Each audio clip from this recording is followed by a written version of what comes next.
है। दूसरी बार मास्क ना लगाने पर 10,000 रुपए जुर्माना रखा गया है।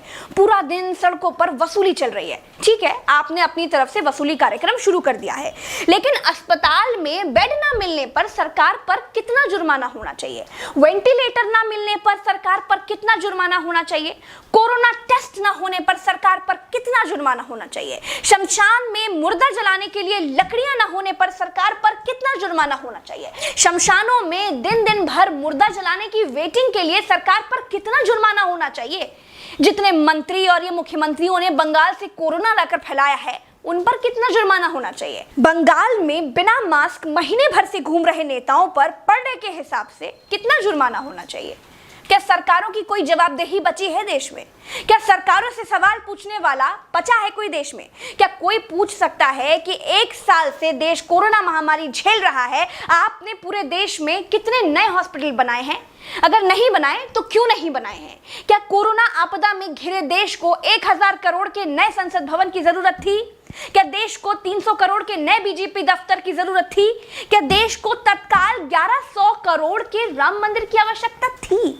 मंदिर के लिए चंदा मांगा जा सकता है तो हॉस्पिटल बनाने के लिए भी सरकार चंदा मांग सकती थी, लेकिन अस्पताल बनाने की नियत नहीं थी। मूर्ति बनाने की नियत थी तो बना दी।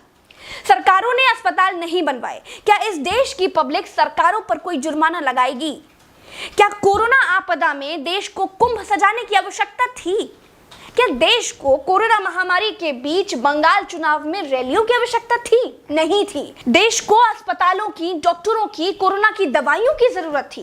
कुछ दवाइयां बनाई भी तो वाहवाही के चक्कर में विदेश भेज दी। आधे अधूरे टीकाकरण में देश अभी अटका हुआ है। और ये कैसा टीका बनाया है जिसे लगाने के बाद भी कोरोना हुआ जा रहा है? क्या कोई सवाल पूछेगा? चीन ने कोरोना को फैलाया और पूरी तरह से कंट्रोल कर लिया। अपनी जीडीपी में रिकॉर्ड बढ़ोतरी कर ली। चीन से सब कुछ तो ले ही लिया है, सीख भी ले लो।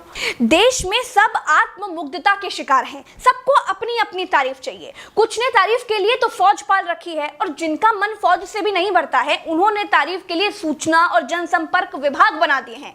गाते रहिएगा ना, जनता का बैंड तो ऑटोमेटिक बज ही रहा है। जिनके अगल बगल से कोरोना से लाशें नहीं उठी है ना, वो मेरी बात को नहीं समझ पाएंगे। जो कोरोना की पीड़ा से गुजरे हैं, जिन्होंने कोरोना से मरे हुए लोगों को शमशान में जलते देखा है, जिन्होंने कतार में लंबी लाशें देखी हैं, वो जान जाएंगे कि मैं क्या कह रही हूं और क्यों कह रही हूं। चलते हैं। राम राम।